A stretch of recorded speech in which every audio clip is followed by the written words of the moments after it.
जो चैप्टर का नाम है आपका द लास्ट लेसन। ये पूरा का पूरा चैप्टर मैंने आपको line to line word to word पढ़ा दिया है।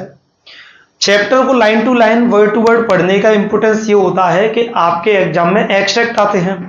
एक्सट्रैक्ट में वर्ड पावर पूछा जाता है, वोकेबलरी पूछी जाती है, एंटोनियम सिनोनियम, ये सारी चीजें पूछी जाती हैं। कभी कभी बीच से वो पूछ लेता है कि इस कैरेक्टर का नाम क्या है, इस कैरेक्टर के फादर का नाम क्या है, मदर का नाम क्या है, तो उसके लिए लाइन टू लाइन और ये सब चीजें उसके लिए जरूरी होती है, तो वो मैं आपको ऑलरेडी करा चुका हूं। अब उसके क्वेश्चन आंसर को समझने के लिए हमें उस पूरे चैप्टर की कहानी पता होना चाहिए। जैसे मान लीजिए कि अब उसने पूछा कि सांबा कितने आदमी थे, तो अब सांबा को कहानी नहीं पता होगी तो आदमी कैसे बता पाएगा कि सांबा कितने आदमी थे, समझ रहे हो ना। तो कहानी पता होना जरूरी है। तो अगर मैं आपसे पूछूं कि बॉर्डर मूवी में सलमान खान किस तरफ से लड़ा था, तो आप मुझे कब बता पाओगे कि किस तरफ से लड़ा था, किधर से लड़ा था? वो नहीं लड़ा, क्यों? था नहीं बॉर्डर में। हाँ, अब देखो मूवी कितने अच्छे से याद है कि सर बॉर्डर में तो सलमान खान था ही नहीं, और अभी मैं इनको मर्ज कर दूं ना कि रेड ट्रैप वाले में फ्रेंच को डाल दूं तो कहेंगे हाँ सर फ्रेंच था, तो सर मिला तो था उसको कहीं।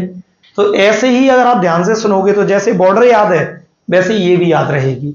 तो हर कहानी को इंटरेस्टिंग स्टोरी में सुना करो, दिमाग में बिठाया करो, समझा करो, है ना। इससे कोई दुश्मनी है फ्रेंच से, तो इसको भी याद रख लो बेचारे को। चलो इसके बारे में पढ़ते हैं थोड़ा सा। फ्रेंच एक छोटा सा बच्चा है। अच्छा, इसको बाद में बताते हैं बच्चे को, पहले उसका बेस बताते हैं, चैप्टर का बेस क्या है। चैप्टर का बेस ये है कि ये 1870 से 71 के बीच की घटना का वर्णन किया है। इस समय पर एक फ्रैंको वॉर चल रहा था फ्रांस और जर्मनी के बीच में। प्रशियन आर्मी ने फ्रांस पर अटैक कर दिया है। क्या हुआ है? प्रशियन आर्मी ने फ्रांस पर अटैक कर दिया है और वो फ्रांस के 2 जिले में घुस चुकी है, और उन दोनों जिले का नाम क्या था? अल्सेस और लॉरेन। दोनों जिले का नाम क्या है? अल्सेस और लॉरेन। और जैसे ही वो अल्सेस और लॉरेन में पहुंचे हैं तो उन्होंने कहा है कि अब अल्सेस और लॉरेन में जो फ्रांस भाषा चल रही, फ्रेंच लैंग्वेज चल रही थी, वो फ्रेंच लैंग्वेज नहीं चलेगी, अब जर्मन लैंग्वेज चलेगी। कौन सी भाषा चलेगी?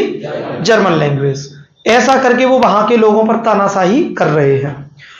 इसी फ्रांस के एक छोटे से जिले अल्सेस का एक हिस्सा है कौन? फ्रेंच। तो फ्रेंच फ्रांस के अल्सेस में रहने वाला एक छोटा सा लड़का है जो एक स्कूल में पढ़ता है। कहां रहता है ये? अल्सेस में। अब ये आप लोगों की तरह कैसा है? केयरलेस है, लापरवाह है, गधा है। इसको स्कूल जाना पसंद नहीं है। ये इसमें विश्वास रखता है कि सुबह खाओ, खेलो, कूदो, मौज करो, सो जाओ।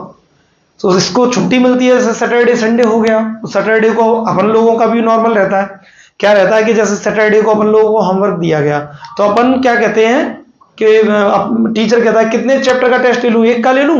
1 का ले लूं कि 2 का? तो बच्चे कहते हैं सब 2 का ले लो, 1 और 2 दोनों का ले लो, पर छोड़ दो, जल्दी छोड़ दो, हमें भागने दो यहाँ से। तो तब तो जल्दबाजी में ले गए। अब मंडे को सुबह उठ के याद आती है कि यार फर्स्ट और सेकंड लेसन याद करने दिया है, वो तो याद किया ही नहीं। फिर क्या करते हो? फिर तुम बहाने ढूंढते हो। गुरु जी और लिखो ना ने, गुरु जी और मुझे बुखार आएगो, मैं आओ नहीं, ये करते हो तुम लोग। डोंट वरी, उसमें ट्रिम कर दूंगा मैं बीच में। तो फ्रेंड्स, आपके जैसा ही बच्चा है, उसको होमवर्क दिया गया है, लेकिन जैसे ही मंडे मॉर्निंग वो उठा तो उसको सबसे पहले याद आया कि उसका जो टीचर है मिस्टर हैमिल। मिस्टर हैमिल क्या है? फ्रेंच लैंग्वेज का टीचर है। कौन सी लैंग्वेज का टीचर है? फ्रेंच का। तो उसने इसको क्या दिया है? होमवर्क दिया है। क्या होमवर्क दिया है? कि इसको पार्टिसिपल्स याद करके लाने हैं, रूल्स पार्टिसिपल्स के। क्या करना है? पार्टिसिपल्स के रूल्स याद करके लाने हैं। किसको? फ्रेंच को। फ्रेंच भाई साहब को याद आया कि मुझे तो पार्टिसिपल का पी भी नहीं आ रहा, और ऊपर से ये कह रहा है फ्रेंच कि मिस्टर हैमिल कैसे हैं? स्ट्रिक्ट टीचर है। स्ट्रिक्ट टीचर मतलब थोड़े से सख्त है, अपने चीजों को लेके बहुत पंक्चुअल है। तो वो टेंशन में, तो वो सोच लेता है कि आज यार मैं स्कूल नहीं जाऊंगा, आज तो मैं इधर उधर घूमूंगा, और जैसे स्कूल का टाइम समाप्त होगा मैं अपने घर आ जाऊंगा। जैसे कई बार तुम चले जाते ना उधर दांगी बाबा के मंदिर पे बैठ बाट के, गुर की मंडियों घूम घाम के, और आराम से पढ़ाया है कि हाउ क्या पढ़ाया, अरे आज तो ऐसा पढ़ाया, क्या बताऊं कैसा पढ़ाया, टीचर कैसा, बहुत माना हुआ, अव्वल लेवल का, कैसा समझ रहा, पूरा A to Z। फिर पिताजी आते हैं, सर कैसा पढ़ रहा है? मैंने कहा आया ही नहीं था वो तो। आओ नहीं हो तो खाओ, तब पता चलता है कि दांगी बाबा के मंदिर पे बैठ बांट के चला गया। तो ऐसे ही फ्रेंच कहता है कि चलो मैं आज स्कूल नहीं जाता, आज इधर उधर घूम घाम के मैं अपने टाइम पर लौट के आ जाऊंगा। तो ये उसके लिए कहाँ जाता है, एक जगह होती है और जगह का नाम क्या है, सॉमिल। तो ये कहाँ चला जाता है, एक जगह सॉमिल, वहां चला जाता है। उसके पीछे एक ग्राउंड है, उस ग्राउंड में ये बैठने के लिए जाता है। लेकिन जैसे ही वहां बैठने के लिए जाता है, इसको इधर से हटाते हैं, जैसे ही यहां ग्राउंड में ये बैठने के लिए जाता है तो ये देखता है कि ग्राउंड में पहले से प्रशियन सोल्जर्स है। कौन है? प्रशियन सोल्जर, जो वहां ड्रिलिंग कर रहे हैं, परेड कर रहे हैं। अब जैसे मान लो भारत पाकिस्तान का युद्ध हो, आप किसी ग्राउंड में खड़े हैं और वहां पाकिस्तान की सेना आ जाए, तो डर लगेगा कि नहीं लगेगा? ऑब्वियसली लगेगा, है कि नहीं? तुम कह रहे होंगे सारा अपन मुरैना के हाथ गुलाब फेंक के मार देंगे लट्टन से मार देंगे अपन, तो अपन की जरूरत ही ना। हाँ वो बात सही है, देखो मुरैना भिंड पूरे पाकिस्तान पर भारी पड़ सकता है। कहावत वो सही है कि मुरैना भिंड के लोगों को छोड़ दो और उनसे बोल दो कि तहां तक तुम कंडा ताप सको, तहां तक जगह तुम आई। सवेरे ना पूरे पाकिस्तान में कंडा, सैटेलाइट पर पाकिस्तान में कंडे ही कंडे दिखाई दे रहे हैं, केवल दे कंडे बिटोरा और ये आधी से ज्यादा सेना को तो ये भैंस की पूंछ दे के मार देंगे नहीं मारेंगे तो प्रशियन सोल्जर होते हैं वहां। तो ये सोचता है कि भाई साहब अगर मैं यहां रुका तो हो सकता है ये निपटाई दे, तो उससे अच्छा है कि मैं स्कूल चलता हूं। स्कूल में क्या होगा, मिस्टर एमएल पीटेंगे, उससे तो ठीक ही है, बिल्कुल ही मर जाऊं उससे ठीक है, थोड़ी बहुत मार खा लेता हूं। तो ये डिसीजन लेता है कि चलो मैं स्कूल चलता हूं। अब ये यहां से भागता है स्कूल के लिए, तो ये एक जगह है टाउन हॉल, वहां से होकर गुजरता है। अब देखो एक तो पहले से लेट जागा था, ऊपर से अब इधर ग्राउंड में आ गया तो और लेट हो गया। मान लो कि 8 बजे उठा, 7:30 का स्कूल, तो पहले लेट था, अब इधर और लेट हो गया तो 8:30 और बज गए।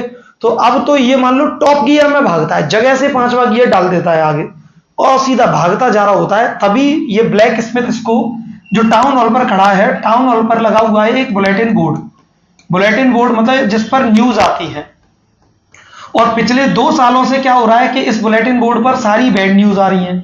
बैड न्यूज मतलब कितने हिस्से पर कब्जा कर लिया गया, कितने सैनिक बंदी बन गए, युद्ध चल रहा है, तो इसी प्रकार की न्यूज आ रही है। और डेली का वहां एक कॉमन एरिया है, डेली वहां भीड़ भाड़ ऐसे होती रहती है।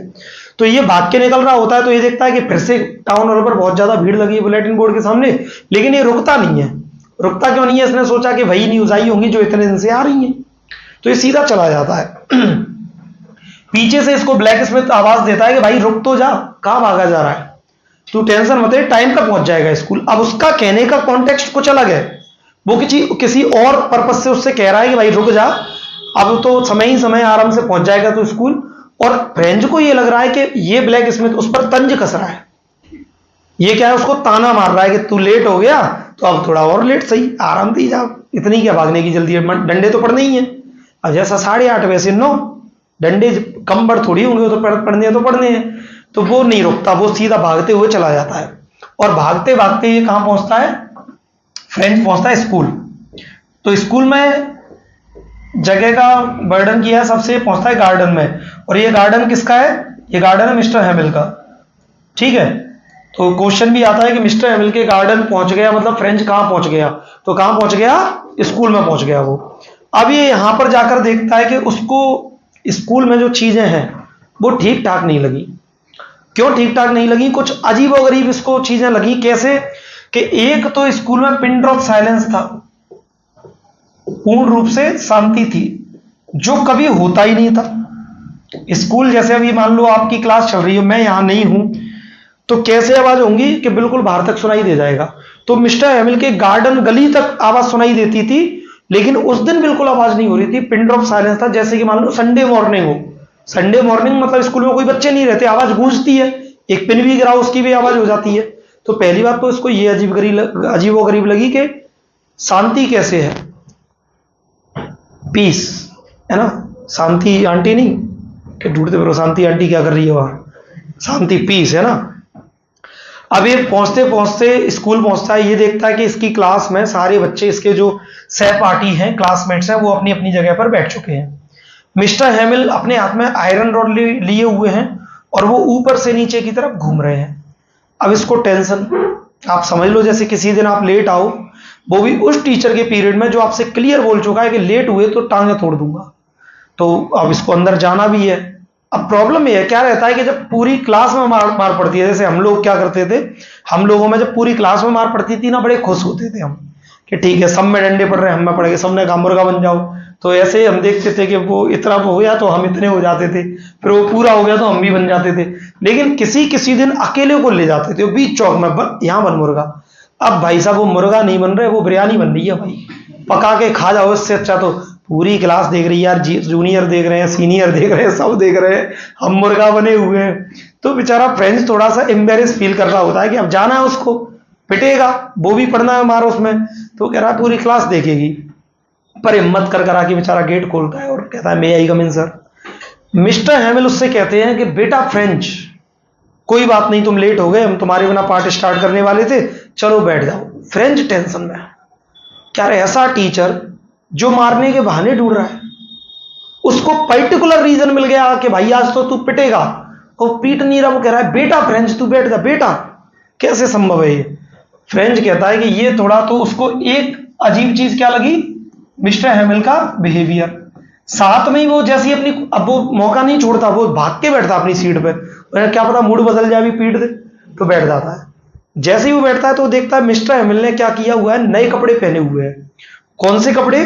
जो किसी ओकेजन पर पहन के आते हैं, प्राइज डिस्ट्रीब्यूशन डे पर या कोई सेरेमनी वगैरह है उसमें, वो कपड़े वो पहन के आया है। तो वो समझ में नहीं आ रहा उसको कि ऐसा क्यों। वो कहता है कि यार ये तो जब कभी पहन के आता है, तो आज क्यों पहन के आया है, टेंशन। तब तक उसकी नजर पड़ती है कि गांव में जो पीछे, वो क्लास में जो पीछे की बैक सीट्स हैं जो खाली पड़ी रहती हैं, उन सीट पर कौन बैठे हुए हैं, गांव के लोग, बूढ़े बड़े लोग, सरपंच, प्रधान, पोस्ट मास्टर, पोस्टमैन, ऐसे लोग। अब तो उसके बाद पच नहीं रही कि जो हो क्या रहा है, मैं इसी दुनिया में हूं कि कहीं और चल रहा हूं, पता ही नहीं क्या हो रहा है। तब तक वो बेचारा पता लगा पाता, तब तक मिस्टर हैमिल खुद उससे कहते हैं, मतलब मिस्टर हैमिल सबको संबोधित करते हुए कहते हैं कि माय डियर, ये मेरा आज लास्ट लेसन है। क्या कहते हैं? मेरा लास्ट लेसन है। क्यों कहते हैं ऐसा लास्ट लेसन है? वो कहते हैं कि जर्मनी के बर्लिन से एक ऑर्डर आया है, और उस ऑर्डर में यह लिखा गया है कि अल्सेस और लॉरेन, इन दोनों जिले में फ्रेंच लैंग्वेज जो है वो नहीं पढ़ाई जाएगी। कौन सी लैंग्वेज पढ़ाई जाएगी? जर्मन। अब ये कौन सी भाषा के टीचर थे? फ्रेंच के। तो मतलब इनको कल स्कूल छोड़ के जाना पड़ेगा, कल एक नया टीचर आएगा, वो जर्मन लैंग्वेज का टीचर होगा, क्योंकि कल से फ्रेंच लैंग्वेज नहीं पढ़ाई जाएगी। अब मिस्टर हैमिल जो थे वो उस विद्यालय में 40 साल से सेवा दे रहे थे। 40 साल से सेवा देने का मतलब आप समझ लीजिए, जैसे मेरी एज अभी 32 है, तो मैं 40 साल बाद हो जाऊंगा 72 का। आपकी एज मान लीजिए अभी 18 है, आप हो जाएंगे 58 के। तो 58 के लोगों के नाती पोता हो जाते हैं ठीक ठाक। तो मैं तुम्हारे नाती पोताओं को पढ़ा रहा हूँ उस समय। अब मान लो किसी दिन तुमको लगा कि अरुण सर को सम्मान देना चाहिए, अरुण सर के नाम 1-1 बीघा जमीन करनी चाहिए, तो तुम आओगे, तो तुम्हारे बच्चे भी सम्मान करेंगे, बच्चे के पिता सम्मान करेंगे, और तुम भी सम्मान करोगे। क्यों? क्योंकि तीनों पीढ़ियों को पढ़ाया हुआ है। होते ना पी टीचर ऐसे जो 80 साल की उम्र तक पढ़ा रहे हैं, वैसे ही मिस्टर हैमिल 40 साल से सेवा दे रहे थे, तो उन्होंने पीढ़ियों को पढ़ाया हुआ था। तो ये जो बूढ़े बड़े लोग आए थे, इनमें से भी कई लोग इनके स्टूडेंट थे। तो ये इनका तरीका था कि चलो आज हम चलते हैं, मिस्टर हैमिल को अपना सम्मान व्यक्त करके आते हैं, उनके प्रति सम्मान दर्शाते हैं। तो कहने का मतलब यह था कि वो डे जो था वो मिस्टर हैमिल का फेयरवेल डे था, विदाई का दिन था, क्योंकि अगले दिन मिस्टर हैमिल को स्कूल छोड़ के जाना था। कोई व्यक्ति जो किसी स्कूल में 40 साल से सेवा दे रहा हो, वो भी निस्वार्थ, उस व्यक्ति को अचानक विद्यालय छोड़ के जाना पड़े, तो उसके लिए कितना दुख का विषय है ये। और सभी के लिए, हमें भी दुख होगा यार, ऐसा कोई टीचर अपने बीच में हो जो बिना फीस के, बिना पैसों के पढ़ा रहा है, अचानक उससे कह दिया जाए कि तुम जाओ यहां से निकलो, तो दुख होता है उस बात का। लेकिन उसी समय ये समझ में आया,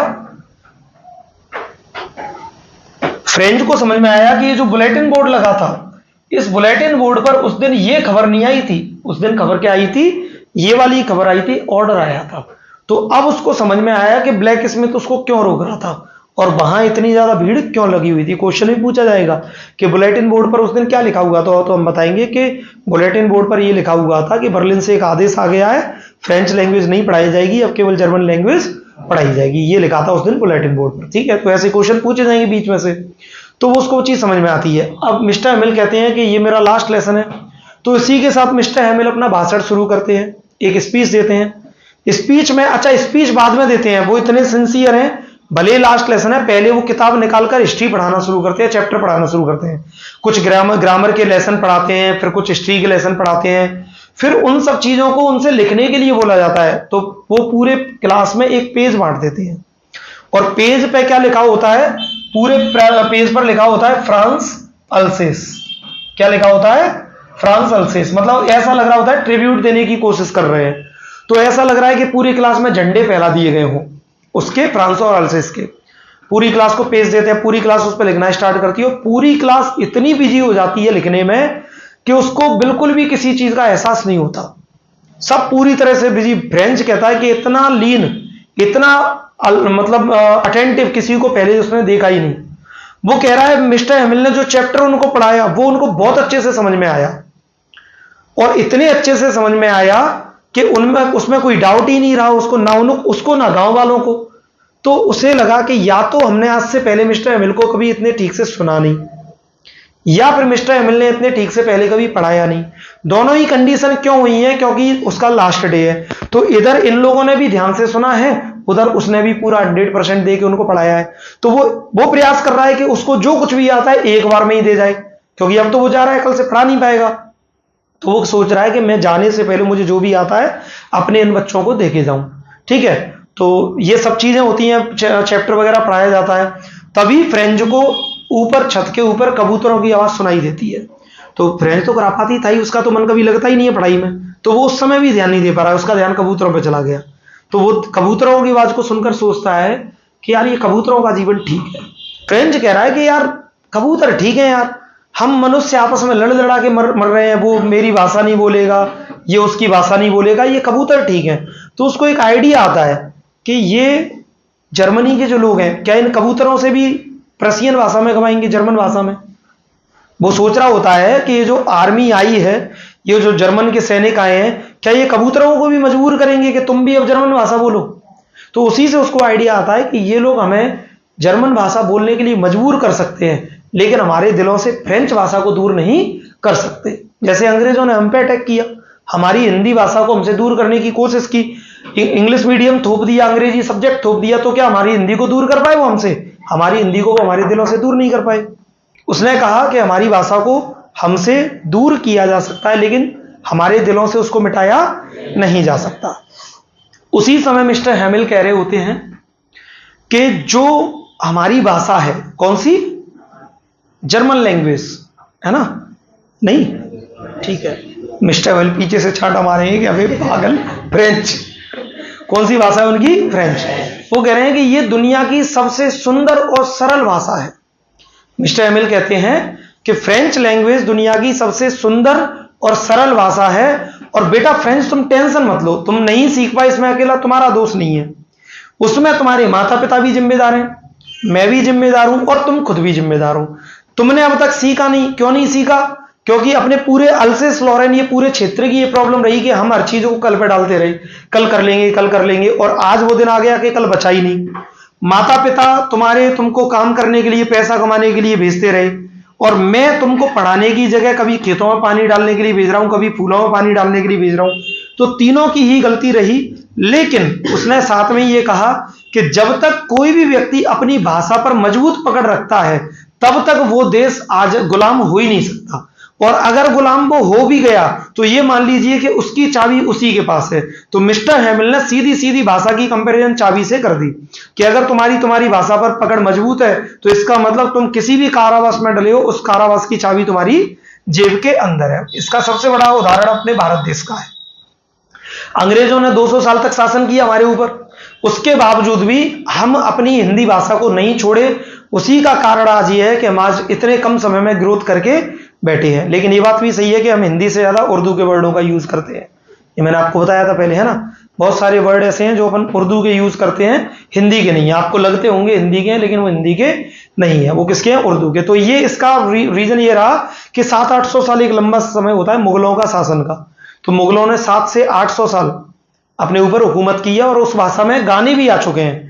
आजकल जो गाने बन रहे हैं वो ज़्यादातर किस में बन रहे हैं? उर्दू में बन रहे हैं। तो उर्दू के गाने हमको पसंद भी आते हैं, तो वो अपने एक्सेंट पे जाने का प्रॉब्लम है। तो उर्दू हुई, संस्कृत हुई, हिंदी हुई, ये हमारी भाषा है, ये कहीं बाहर की भाषा नहीं है हमारी। इंग्लिश बाहर की भाषा थी, तो इंग्लिश लैंग्वेज को उन्होंने, अंग्रेजों ने कितना भी कोशिश कर लिया, क्या सिखा गए? नहीं। आज भी कोई भारतीय इंग्लिश बोलने में उतना सक्षम नहीं है जितना उसको हो जाना चाहिए। 200 साल तक ट्यूशन दिया अंग्रेजों ने, फिर भी नहीं सीख पाए। तो जिस प्रकार हम अपनी भाषा को पकड़ कर बैठे रहे, उसी प्रकार से फ्रांस भी अपनी भाषा को पकड़ के बैठा रहा, और फ्रांस पर भी कोई अटैक नहीं कर पाया, कोई कब्जा नहीं कर पाया। क्यों? क्योंकि फ्रांस में आज भी फ्रेंच भाषा ही बोली जाती है, वहां जर्मन भाषा नहीं बोली जाती। तो कोई भी देश अगर अपनी भाषा पर पकड़ मजबूत रखता है, तो वो ठीक उसी प्रकार से जैसे उसके जिम्मे उसकी कारावास की चाबी हो। उसके बाद फ्रेंड जो मिस्टर हेमिल है, वो बोर्ड की तरफ जाते हैं, कुछ बोलने की कोशिश करते हैं, लेकिन बहुत ज्यादा इमोशनल है। क्यों इमोशनल है? क्योंकि उनको पास में ही रूम में उसकी जो बहन है वो सामान पैक कर रही है, उसकी आवाज आ रही है, तो उसको याद आ रहा है कि मुझे यहाँ से जाना पड़ेगा कल। तो दुख हो रहा है उसको, तो बोल नहीं पाया, इतना इमोशनल हो गया कि पूरा गला चौक हो गया। तो उसने बोर्ड पर जाकर लिखा वाइवला फ्रांस। ठीक है, वाइवला फ्रांस मतलब फ्रांस अमर रहे, और उसके बाद हाथों से बच्चों को इशारा किया कि अब आप अपने घर के लिए जा सकते हैं। तो ये चैप्टर जो आपके लिए लिखा गया है, ये चैप्टर आपको इंपोर्टेंस ऑफ लैंग्वेज सिखाता है। इसी चैप्टर के बिहाफ पर आपका एक पैराग्राफ आ सकता है 12th क्लास में, इंपोर्टेंस ऑफ लैंग्वेज या इंपोर्टेंस ऑफ इंग्लिश लैंग्वेज। किसी भी भाषा के महत्व के लिए आपका पैराग्राफ आ सकता है। तो इसके बिहाफ पर अपन ये सीख सकते हैं कि जब तक कोई भी व्यक्ति अपनी भाषा पर मजबूत पकड़ रखता है, तब तक वो व्यक्ति किसी भी प्रकार के कारावास की चाबी अपनी जेब में रखता है। It means their language is the key to their prison. उनकी भाषा उनके कारावास की चाबी है। ठीक है, बाकी जब अपन और पैराग्राफ पढ़ेंगे तो मैं और डिटेल में उसको समझा दूंगा।